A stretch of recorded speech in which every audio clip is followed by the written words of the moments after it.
Bathing is a huge part of Japanese culture.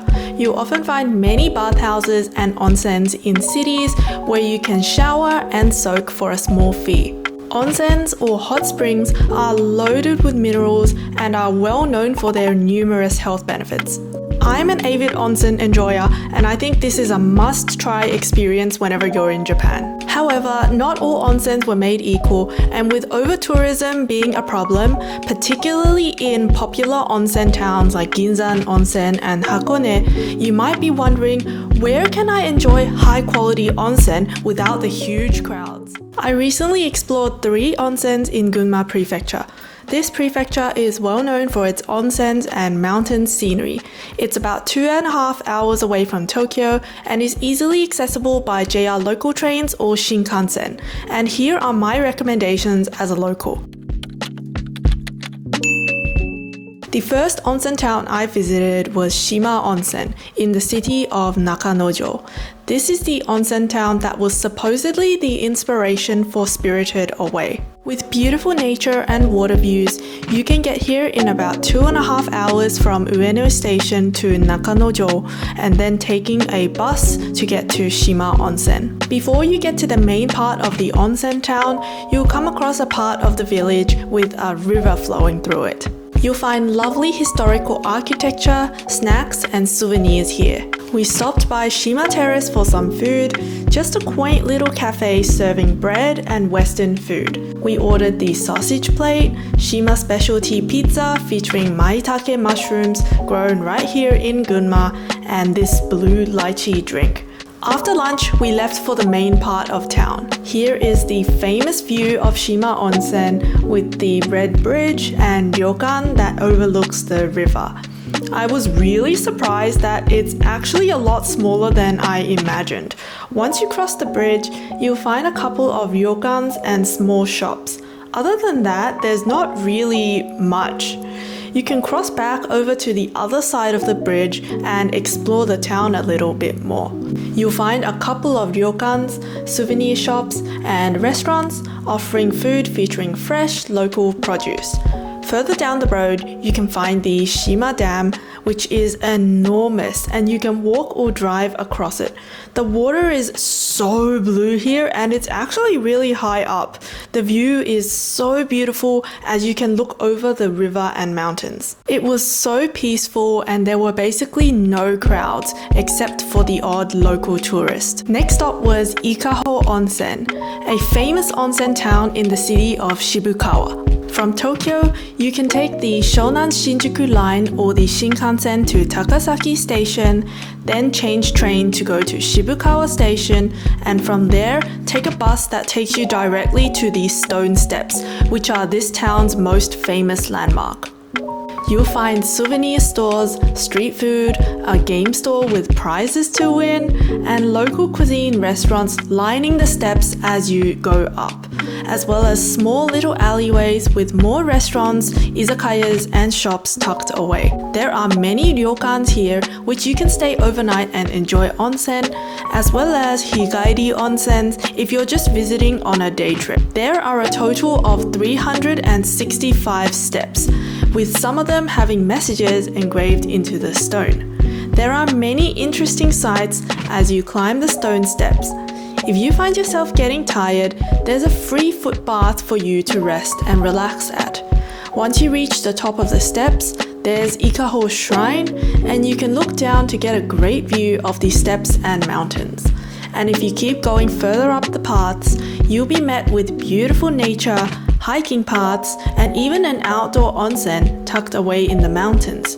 Overall, I think Ikaho is such a lovely onsen town if you want to experience the mountains of Japan, enjoy the outdoors, or want a more local experience as opposed to a touristy one. The third and last stop I went to is the one and only Kusatsu Onsen. This place is known for having lots of underground hot springs, extremely hot onsen water, and this famous view. This is the Yubatake, which is one of the source hot springs for the town. The first thing you'll notice once you step foot into the main area is the pungent sulfur smell of the onsen water in the air. The water here is extremely hot and concentrated with minerals. And as you walk around the Yubatake area, there will be a strong, almost like a rotten egg sort of smell. And if you peek into the source hot springs, you can even see the buildup of all the minerals along the wood. I personally love it because it reminds me of all the good stuff that's going into the skin. While this place is quite touristy, you'll find mostly local tourists with the occasional foreigner.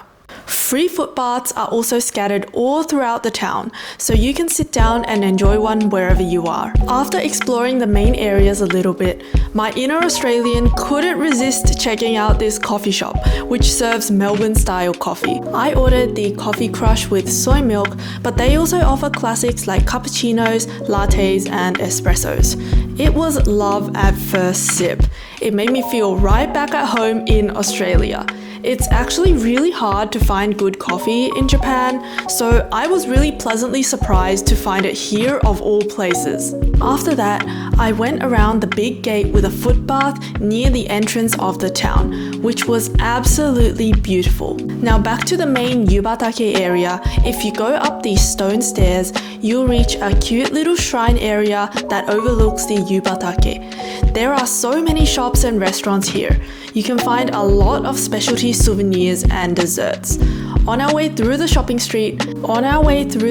streets, we came across this onsen tamago stand, which serves soft-boiled eggs cooked in onsen water for only 200 yen each. The egg tastes so different from a regular boiled egg. You can really taste the slightly sulfuric onsen water in it. The egg tastes so different from a regular boiled egg.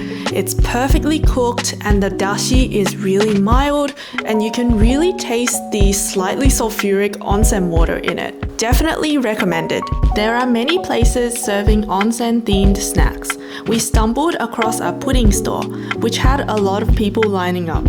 Naturally, I had to see what it was about. I chose the classic pudding, but there were other flavors such as melon soda and even a color-changing butterfly pea one. Again, I could really smell the onsen in the pudding. It was delicious. There's also a Ghibli store and Rilakkuma store, and they have Kusatsu exclusive merch that you can only find here. So if you're a fan, definitely check those out. If you head towards the park, you'll find signs pointing to a large outdoor onsen, which is popular with both local and international tourists alike. You pass through a lovely park with a river running through it and many smaller pools of onsen water, as well as a large footbath. You'll pass a small shrine with some torii gates, and not long after that, you'll reach the onsen entrance. Filming inside the onsen is prohibited for obvious reasons, but you can enjoy it here all year round. So you might be thinking, oh, onsen is so warm, isn't it only able to be enjoyed during the winter or autumn? But actually that's not true.